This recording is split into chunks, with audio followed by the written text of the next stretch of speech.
The history of our planet is far more mysterious and stranger than most of us will ever realize. The closer you get to this beautiful blue planet, the more you realize how deeply divided we are as a species. And it's that division, very constructively created division, that is being used against ourselves. Some of the symbology used in sacred geometry, for example, Christianity, can be very quickly described with sacred geometric principles. And you realize that the creator of the universe is not some guy with a white beard sitting on a cloud.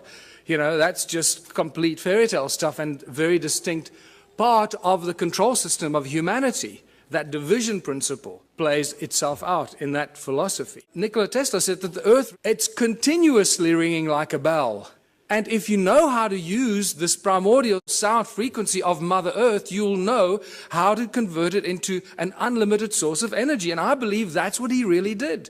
What he did with it up at the top of the tower remains a mystery to most of us, and we're all trying to emulate that. But I believe that he was talking about the sound of Gaia, an unlimited free source of energy. And this plays a very important part in all of creation, in all ancient cultures, in all the belief systems. And I believe Tesla used this to do whatever he did to create this free energy that we all try to emulate. If you do find something like this, a source of free energy, do not keep it to yourself. Do not try and gain from the rest of humanity. Put it on the internet, make videos, put it out as widely as you can, share it for free with the world. It'll come back to you in abundance that you can't imagine. If we don't learn something from this and apply it today, it's going to be completely wasted. So I realized that people lived for long, extended periods of time without money. Kerry Cassidy, you suggested to me, you know what, you should start a political party. Because when you start sharing this information, it's not going to go down well, and you need to create a platform of credibility and protection. So I did that. And the UBUNTU Liberation Movement has now been registered as a fully fledged political party in South Africa, and I'm going to be running for president next year. We're just trying to cause trouble. We're just trying to inject the virus into the organism, but it has some really spectacular side effects, or things that we have to do. So we are all born on this beautiful planet, and we're all born free. And yet, we cannot move around freely. We cannot live where we choose to. We have to follow rules and laws that we didn't agree to when we were born. We have to work to pay taxes and to earn this thing called money. We didn't agree to that either when we were born. We didn't agree to be given a number and be treated like a corporation. We are living, breathing human beings. We're not numbers of infinite soul and flesh and blood. And yet, that's not how we're being treated. The restrictions on humanity are endless, and they're getting worse by the day. The current situation is very simple. Every socio-political system has failed us. This is why we're in this mess. Otherwise, we wouldn't be talking about this stuff, right? If it was hunky-dory. Humans everywhere live in misery. There seems to be no happy outcome to the political and economic mess of the planet. Every year, every month, it gets worse. More poverty, more hunger, more homelessness, more misery. The global economic collapse is imminent. The fact that we still have a global economic system is actually miraculous, but it is a clear indication how powerful those individuals are that control the global economy. They have infinite power as it is now. Only us, only we can do something about it. And there's some simple things that we can do about it to change everything about our lives and how we continue living as living, breathing human beings and not numbers and corporations or fictitious, fictional entities. We don't need jobs. It's the last thing we need. Every time I hear politicians say, we're going to create jobs, I sense shivers down my spine. It's the last thing we need. Busyness. Keep you busy running around forgetting what you should be doing, what kind of life you should be living. How did it get so bad? A small group of royal political families and the banking elite families took control of the world. This didn't happen last year or 100 years ago. This happened thousands of years ago. It started with the Sumerians about 6,000 years ago in the Middle East, in Sumeria. Suddenly, we see these priest kings appear out of nowhere. How did these guys suddenly take on this higher-than-thou situation? Who the hell are they? Where did they come from? Oh, people lived happily, and suddenly one guy said, hold on, I'm going to be your king. You're going to have to work for me and pay taxes. So how did these priest kings in ancient times become so powerful? Because they were appointed by the gods. I'm not talking about God with a big G here. I'm talking about the gods with a small g, these arrogant pricks that came here and disturbed us on this beautiful planet. And what happened next after they appointed the priest kings? The most spectacular, miraculous thing happened. These priest kings created money.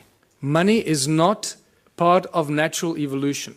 This is a complete misunderstanding of human history. Anyone that teaches you that has not done their homework. Money was maliciously introduced in ancient times as a tool of enslavement, the absolute tool of enslavement, and we are feeling the worst brunt of it right now. We are the guys, we are the civilization, we are the people in the history of this planet right now that can make a change. It's up to us what we do with this information and how we move from here forward. Today there are three main banking families, there are arguably a few more, but the big ones, obviously the Rothschilds, the Rockefellers, the Morgans, they control everything. They own all the banks in the world. How can I make the statement? Because they're the guys that bail out the banks when they go under. So they own them. If you bail somebody out, you're going to own them. And you're not going to bail something out that you don't own, or at least that you don't control. So the World Bank, the IMF, the BI, the Bank of International Settlement in Basel, Switzerland, most people aren't even aware that there's a thing called the Bank of International Settlement. Money doesn't exist. Money is just empty promises. There is no thing as money. In fact, for those of you that know, I've been actively involved in legal cases in South Africa against the banks. Not just the banks, against the Central Bank, the South African Reserve Bank, the Minister of Finance as well. I've even opened up a constitutional court case against the banks, the Minister of Finance and the Reserve Bank, which had an interesting ending. It doesn't stop. 2 years ago, myself and a small group of other people started asking the banks certain questions, and we couldn't get answers out of them. And then we started doing research and realizing how it all works. And for the fractional reserve system, you all know that, or you should know that. And the fact that money doesn't exist. In fact, in the South African Bank Act, to my horror of horrors, and I was in court and I was doing research to stand up and defend myself, because the only way we can do this is to, when you stand up in court and defend yourself. So we didn't use lawyers. I went there and I stood and defended myself against the highest paid lawyers money can buy. And not just one of them. I was alone in the court against a judge that you have to call my lord and bow down when you walk into the court, my lord. And you start realizing the cabal, ritualistic club that these people belong to. It's spectacular. They wear black robes. What I found is that in the Bank Act, there is no definition for the world money. There is, however, a definition for bills of exchange, promissory notes, and negotiable instruments. And I realized the banks don't work with money. The banks work with promissory notes, bills of exchange, and negotiable instrument. Those are called liquid because they have value. They are the liquid, valuable instruments, negotiable instruments, that banks work with behind the scenes. And this becomes really exciting and interesting. So we started realizing we could create promissory notes and bills of exchange and liquid negotiable instruments as soon as they have our signature on it. What we managed to do in the 3 Supreme Court cases that I defended myself against these banksters, we managed to get very important things out of the lawyers of the bankers. They admitted to everything we accused them of. We accused them of breaking the contract law because they don't have what they pretend to loan. They don't have the money. Remember, in contract law, you can't lend something that you do not possess. That was one of our arguments. So we said, well, the banks aren't actually banks because they don't own any money. And they admitted, yes, no, we don't own any money. So, okay, great. Judge, did you get that? And then we said, well, that means that you're an agent and you're not a banker, so you can't charge interest and you can't come after me because the contract is null and void. And then we realized that they securitize your signature. They sell every document you have, every document you sign with your signature on it and has a value on it is sold in a process called securitization. This is a global industry. Global banking industry works securitization, and they're very proud of it. They publish the securitization information on their websites. But then when you argue securitization in court, they deny it. They say, no, we don't know what you're talking about. No. And the judges don't go and do their homework because the judges are so blinded by the banks, and the lawyers, they just follow. They just can't imagine that the banks could be lying. They agree that they practice securitization. Or first of all, they denied that there is anything called securitization. They accused us of being fanciful and making things up. And they didn't have money to lend. We accused them of not having locus standi or any rights to start the action against you because they sell your documents and your contract to a third party called a special purpose vehicle. And that special purpose vehicle company is a third party that takes complete ownership of your property, your car, your credit card debt, your overdraft. Everything is securitized by the banks because they don't have money. That's how they make money for themselves. It's all shuffling paper and bookkeeping entries and selling empty promises. And this is how junk bonds are created, because once you haven't paid on your bond, 3 months after you haven't paid on your home loan, your bond, that goes stale. What the SPV does, they then claim insurance on it and they file it. So the SPV gets paid, the bank has been paid the moment they sell your signature to them. Everyone's been paid, but you keep paying for your home loan for the next 30 years. The moment you stop paying, the bank comes after you, says you owe us money. There's a contract, my lord. See, he signed a contract, he owes us money. And the judge doesn't for 1 second say, hold on, let's look at the validity of this contract. Do you have rights to this contract? Who owns the property? This has now been exposed. We're bringing down the banks. So, because they're just lying thieves. What you're talking about, the global banking industry is nothing more than the largest legalized organized crime syndicate. That's what it is. So they're a bunch of criminals. We've got to do something about it to stop it. I've got 2 cases against the banks now. One of 5 counts of fraud, which they haven't argued any of the points. They've argued why I'm claiming all the money that I'm claiming. They're not arguing any of the points. And all it's going to take now, one judgment. If there are any mathematicians here, you can see the complete insaneness of this. Clearly, this is stacked in favor of the banks. Clearly. And the judges are either paid off or they're too stupid to understand what's going on. But things have changed. We have a few situations in South Africa. We've had small victories where the banks withdrew. This is how clever they are. They withdraw before they get a judgment, or they abandon. So there isn't a precedent on the record. So you can't then go and argue the precedent. So they're very clever with this. But we're going to force them into a judgment because of what we're doing. It's just going to take that first judgment and then it's all over. The entire global banking system works on the same principles, and it's just going to be a domino effect. And we'll do what Iceland did, hopefully. Just reverse all the mortgage loans, reverse all the car loans, credit card, just reverse everything, because these thugs have stolen trillions from us and make us their slaves. And that's exactly what they do. And this is linked to our education system, because most people are indoctrinated into this way of thinking since childhood. Our education system has nothing to do with learning. It's really developed and funded by the banking families to condition humanity into following orders and respecting authority. They control the contents of all the textbooks and transfer of information. Our schools are really just indoctrination camps to brainwash our children to follow orders and to bow to authority. It's got nothing to do with learning. Money controls the legal system. We need to talk about what are we going to do as a species. This is where the true humanity shines, and we realize how beautifully we can survive without money. We have to find a new system, because this system is broken. It doesn't work. We cannot continue doing what we've been doing for the past 6,000 years. That is insanity, and as you know, insanity is defined as doing something over and over again and expecting different results. So hopefully after 6,000 years we now have learned. Don't try and fix the current system. Change it completely. What is the one thing that we can do to change it? And this is where the UBUNTU liberation movement comes in. Join the movement, realize it's a movement about higher consciousness. It's about breaking all the norms that we've been conditioned to believe, standing up to authority and taking back what belongs to us, living, breathing human beings. The UBUNTU contribution system, completely new social structure, abundance for all. It's based on ancient knowledge when they didn't have money, where everyone contributes their natural talents or acquired skills for the greatest benefit of all in the community. It's a simple system. It comes with a lot of questions because we're so poisoned by capitalism, consumerism. It goes back to the African roots called UBUNTU. All ancient cultures, in a way, shared this African system called UBUNTU. They have different names for it, but it always comes down to the same thing. It's amazing that the ancient cultures survived for thousands of years, not using money, and they thrived, as Foster Gamble would say. And they had a similar philosophy. If it's not good for everyone, it's no good at all. And that is a beautiful philosophy that I'd like to share with everybody, because I don't want to do anybody harm. And I don't want to do anything that's going to harm anyone because it does me good. I'm not interested in doing that. And this is why the whole UBUNTU contributionism system, the UBUNTU movement, is a movement of higher consciousness. It is for people moving into a new age, a new era of higher consciousness. Exactly that. So that's the virus we want to inject. Higher consciousness, not because I want to run for president. In fact, if by some miracle I became president, the first thing I'll do is I'll dissolve the government. Just dissolve the whole government. Just dismantle it. And give the power to the people, wherever they are, to start their own local communities. Rewrite the laws. The laws we have are not written for the people, they're written for the corporations. What has happened here? The government is not serving the people. The only conclusion we can reach is that they're serving themselves and the corporation that fund them. They've turned the people into their slaves. The government and large corporations have stolen the country from its people. It's as simple as that. We've become the slaves, and unless we do something about it, it stops. How do we know this?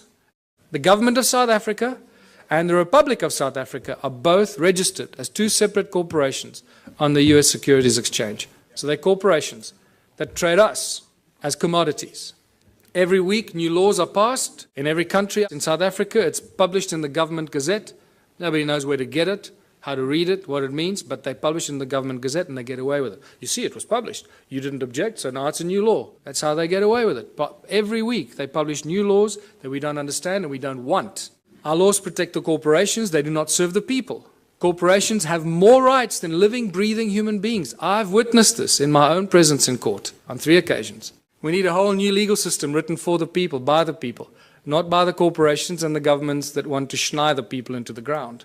So you can see how this theft of the land and all the inalienable rights of the people of the land have been stolen and given to corporations. So the government and the large corporations have stolen the country from its people. It's obvious. We do not need money. No, we don't need money. Money gets in the way. Money is the obstacle, is the hurdle to all progress. Money does nothing. People do everything. People plow the lands, grow the food, build the bridges, build the rockets, solve the mathematical equations, create the technology. People do everything. Money does nothing. Money is just the obstacle to all this incredible progress.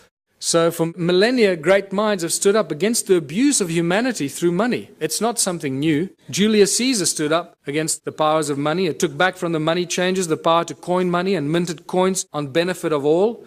With this new plentiful supply of money, he established many massive construction projects and built great public works. And we all know what happened to Julius Caesar. St. Thomas Aquinas in 1225 said that the charging of interest is wrong because it applies to double charging, charging for both the money and the use of money. In fact, church law in the Middle Ages forbade the charging of interest on loans and even made it a crime called usury, which we know very well today. And even Jesus in his last year of life, probably the only physical force he ever applied was threw out the money changers out of the temple because they were abusing the people. And this is by far the most cutting statement made in recent times, Thomas Jefferson, because this is what we find ourselves in today. I believe that banking institutions are more dangerous to our liberties than standing armies. If the American people ever allow private banks to control the issue of their currency, first by inflation, then by deflation, the banks and the corporations that will grow up around the banks will drive the people of all property until their children wake up homeless. That's where we are standing today. Money is the obstacle to all progress. It does nothing for society. It is the absolute tool of control by those that control the issue and the printing of money. That's why when I say they own the world, they do. They literally, physically own the world and each of one of our asses. It prevents the natural flow of free energy. Money prevents the natural flow of free energy. So I beg you, everyone present here, remember it's about free energy, not I'm going to make $1 billion out of this energy. Give it away for free. It'll come back to you in ways you cannot imagine. Do that one thing for humanity. If you find any source of free energy, don't try and make zillions out of it. It will kill you or they will kill you before you can get it out there. Money is the primary cause for the 7 deadly sins. It's not the love of money. Many people ask, oh, it's just the love of money. Money, there's nothing wrong with money, man. It's just a form of exchange. You know, we're so poisoned that we try and argue for it. We try and defend it. That's how poisoned our minds have become. It's not the love of money. It's the mere presence of money that causes all these problems. If you take money out of the system, all this stuff suddenly and miraculously vanishes. So what is the solution? If it's the mere presence of money or the love of money, of all of the above, what are we going to do to solve the problem? The answer is so blatantly obvious. Remove money. Just get rid of it. Get rid of it. What do we need it for? It's causing all the strife in our lives. It's destroying our planet. The mines are raping our Mother Earth, taking out the precious guts out of our Gaia and distributing it around the world to people that claim they own it. It's sick. The obvious questions, if you remove money, so who's going to shovel the crap? How are we going to pay for things? I'll just sit on my ass and do nothing. I want 50 Ferraris. Are we going back to the dark ages, living in caves? Is this a lawless society? Who's going to make the rules? Why should I do something I don't want? These are the first things. I know these are the most commonly asked questions, and I'm sure that you're asking some of them to yourselves. As you work through this process of a moneyless society, a UBUNTU society where everybody contributes their natural talents or acquired skills to the greatest benefit of all, with certain minor rules that are not rules, it's really just an agreement that this is how we're going to work together. The moment you start working in that kind of community, the abundance is so spectacular that we, right now, cannot imagine it. It is not possible for us to imagine it until you start immersing yourself in this kind of thinking. I call these the UBUNTU communities, where everyone contributes their natural talents or acquired skills for the greater benefit of all in the community. A new social structure for a new world and a new age. Abundance for all beyond our wildest belief. There are 5 key points to the Ubuntu society, and it's not barter or trade. A lot of people jump to the conclusion, think, oh, let's go back to barter. No. He who has more to barter or trade will eventually rule the roost. So you can't go to that system. If you have nothing to trade, what are you going to say? Well, I got nothing to trade, so I'll have to kiss your butt. No. The Ubuntu contribution, 5 points. No money, no barter, no trade, no value attached to anything greater or lesser than anything else. Because why? Each one of our contributions should be and is equally valuable. If you start telling, well, I'm a doctor, my time is more valuable than yours, you're barking up the wrong tree. And the final one, where everyone contributes for the greater benefit of all in the community, because that is how you get rewarded. You get rewarded by the recognition of the people in your community. United Ubuntu communities. In unity we thrive, and anything is possible. A world without money. There's no crime, no envy, no gluttony, no greed, no hoarding, no hierarchy. And the whole Ubuntu movement and the Ubuntu party has no hierarchy. Communities look after themselves. We have no central government. We don't have any central assholes trying to tell you how you should be running your life. No obstacles to any kind of progress, because the solutions are simple, and there are many bright minds here. We all know what the solutions are, what should be done to solve the problems, and somehow our politicians just can't get it right. They just keep screwing it up. Don't ask the politicians to solve it. Give it to the scientists, give it to the farmers, give it to the engineers. They'll solve the problems for us. Ordinary people will. Politicians will do nothing. What's key here is that the small towns will probably play a very important part in the transformation, because in small towns and small communities, people will agree on things a lot quicker than in the big cities. Right? So they will agree, okay, we need to get off the grid. We need to grow enough food for all of us. We need to make sure we got water. And they can go out and do it. We must create alternative energy for ourselves in our town, so if the grid goes down, we stay alive. And the small towns and villages will become the activators of this transitional phase. It also goes into education and schooling systems, where we stop sending your children to school. Please, I beg you, don't send your children to school. Don't do it. You're turning them into monsters. And you'll find that often what happens with these kids, they start reading later. They might start reading a little bit later. But when they start reading, they become like these monster little readers. They just read everything. I mean, these little kids are reading books that, other kids don't even dream of. And that's because they're not preconditioned by the schooling system. Energy, water, food, housing, arts and recreation. These are the things that small communities can take control of very, very quickly and establish it for themselves, make themselves go off the grid and be totally in control of their own destiny. Many community projects must be and should be attached to this activity. Absolute abundance on all levels. Once you start doing this, food, science, culture, community, abundance on all levels. Now I'm going to give you a small example. Imagine in the little town that I live, we got a river, we got a fish farm, we got a dairy farm, we got a bakery, we got a wood factory, a metal factory.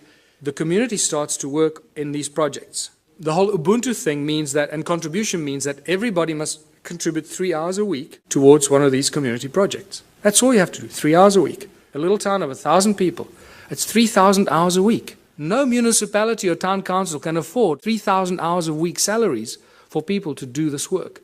Can you see how that's dramatically shifted the status quo and the equilibrium?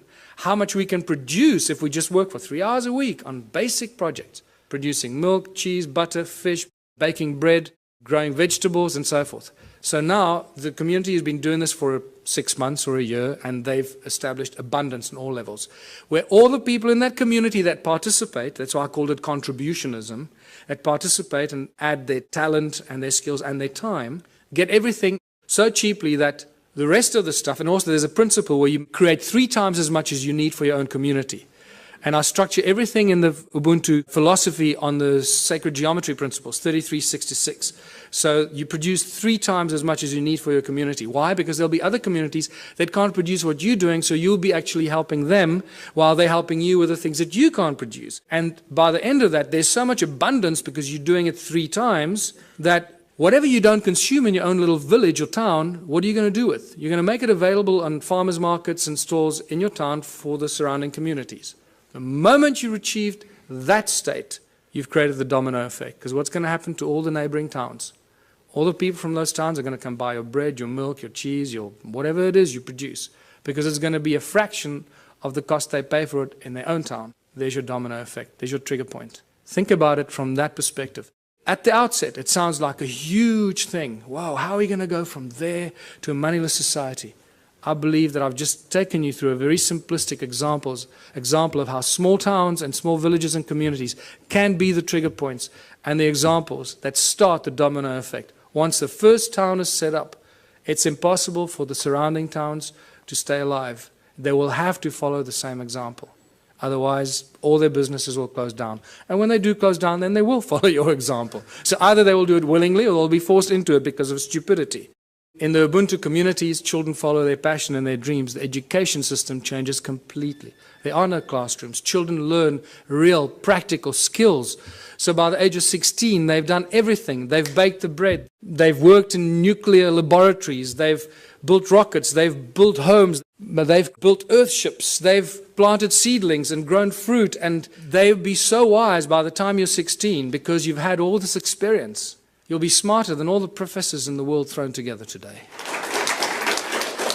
Take any school leaver today, put them on a farm, put them anywhere into a practical solution.